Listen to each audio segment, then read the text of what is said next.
RFM, la presse du jour. Et RFM Matin, la revue de presse de Georges Diop. Rebonjour Georges. Rebonjour Babacar.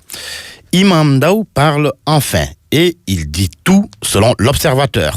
Dernier à être entendu dans ce procès en terrorisme devant la chambre criminelle à formation spéciale, l'Obs indique que l'imam Alioune Badara Ndao s'est expliqué sur cette affaire de terrorisme qu'il garde en prison. Et vous savez quoi? L'imam Ndao a déclaré être un djihadiste pur et dur. Mais sa conception du djihad, c'est faire des efforts sur le savoir, la vie, la religion, entre autres.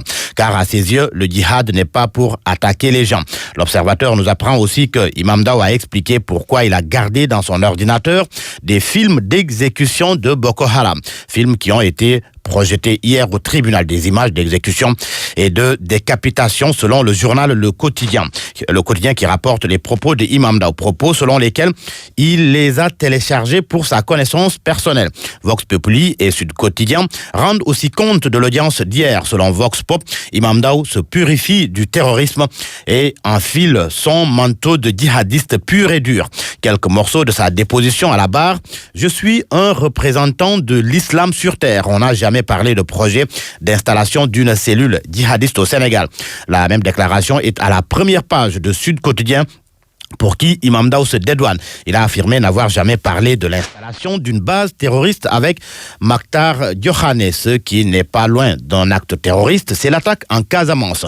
Des bandits qui voulaient faire sauter le pont de Nyamalang hier. Il y a eu un mort et selon la piste terroriste n'est pas écartée. Source A décline les premiers éléments de l'enquête. Selon Source A, c'est un explosif à effet de souffle qui a été utilisé.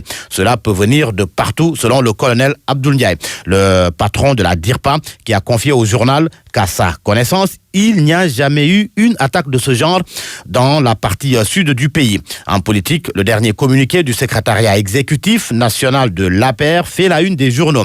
Le CN en veut au médiateur de la République, Alioune Badara Cissé, dont les sorties récurrentes dérangent. L'APR parle même de dérapage et demande au président de la République de prendre ses responsabilités.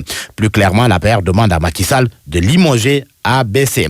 C'est la lecture que les Échos a faite de la sortie du CN de l'APR qui part de logique de désacralisation des institutions. L'AS déclare que ABC agace le maquis. Les propos de Seydou Gueye qui a signé le communiqué du parti de l'APR, l'Alliance pour la République, ces sorties récurrentes relèvent d'un positionnement politique. Le secrétariat exécutif national donc de l'APR réclame la tête de ABC qui confie au journal l'AS n'avoir jamais tenu de tels propos qu'on lui prête. Une note culture à présent avec le quotidien Le Soleil qui revient sur l'ouverture de la Biennale de Dakar, le Dakar 2018, avec la subvention qui est portée à 1 milliard de francs CFA par le chef de l'État. Le Soleil nous apprend également que le Grand Prix est décerné à la béninoise Leila Adjovi. Et pour terminer, nous parlons sport avec le quotidien Record qui s'entretient avec Karambodj à cœur ouvert.